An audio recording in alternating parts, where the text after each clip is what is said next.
जय श्री राधे राधे राधे। सभी भक्तों को राधे राधे।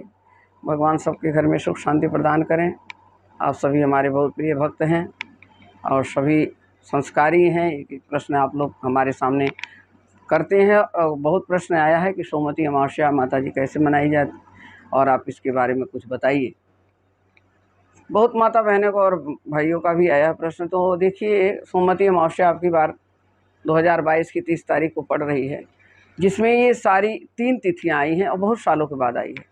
सोमवती अमावस्या भी है, वट सावित्री व्रत का भी है और शनि जयंती भी है। बहुत सालों बाद ये तिथि आई हुई है।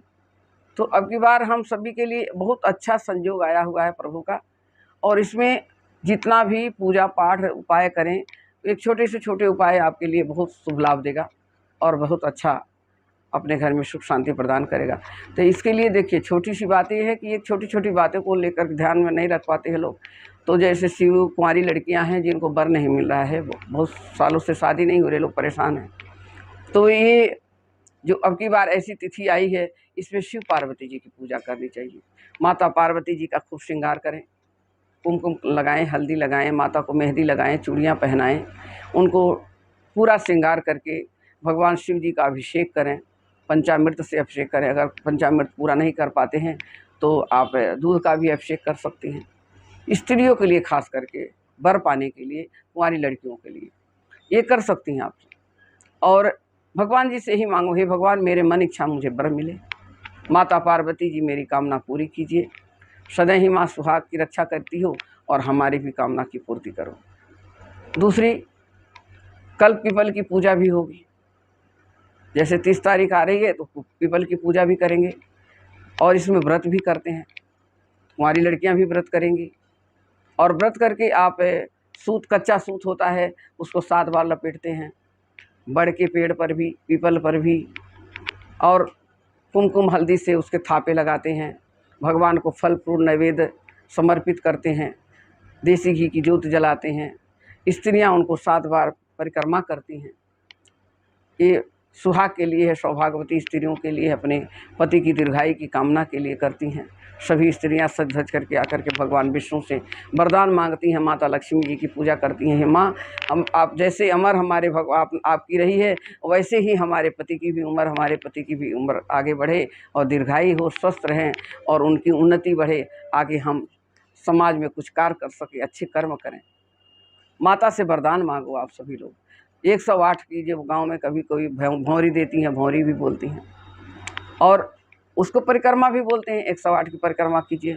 कोई फल से कर लो, कोई मिठास से कर लो, या बिंदी से कर लो, या सिंदूर की डिब्बी ले लो, मतलब जो भी आपके पास है 108 होना चाहिए, उसकी परिक्रमा आप करिए और भगवान विष्णु की, लक्ष्मी की पूजा कीजिए। सब प्रभु कामना पूरा करेंगे। बहुत अच्छा संयोग आया हुआ है सालों बाद। और आप लोग शिव जी की भी पूजा करें, माँ पार्वती जी की करें, लक्ष्मी सरस्वती अपना गणेश जी की पूजन करें। फिर उसके बाद माता गौरी का पूजन करें। एक गौर बना लीजिए, गौर के ऊपर पीला कपड़ा चढ़ा देते हैं, सिंदूर लगा देते हैं। उनका वही सिंदूर उठा करके सौभाग्यवती स्त्रियां जो है अपने मांग में लगाती हैं कि मेरा सुहाग अमर रहे। तो ये सब कुछ किया जाता है। 108 परिक्रमा भी करते हैं और फिर उसमें कुछ दान दक्षिणा दे करके और पंडित जी को उसको दे देते हैं। उनका भी आशीर्वाद लेते हैं कि हमें भी आशीर्वाद दीजिए। कहते हैं पंडित पुरोहित गुरु के अंदर भी भगवान का वास होता है, उनकी भी कृपा होती है, बरसती है। भगवान साक्षात तो आते नहीं है सामने। अपने गुरु गोविंद का भी आशीर्वाद लें।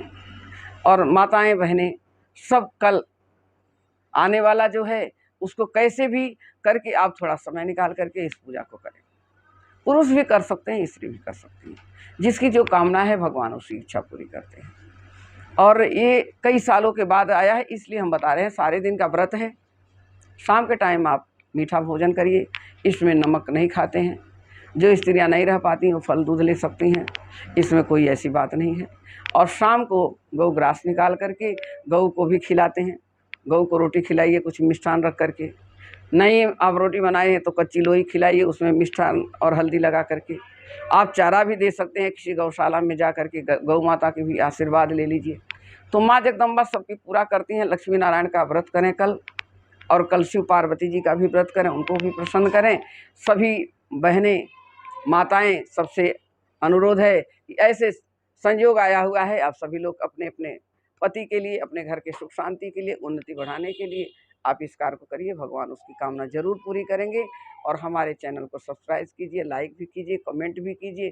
कोई प्रश्न अगर आता है तो आप हमसे पूछिए, मैं उसका समाधान जरूर करूँगी। सबके घर में सुख शांति प्रदान हो और वट सावित्री व्रत का बहुत बहुत बधाई हो। श्री राधे, जय श्री राधे।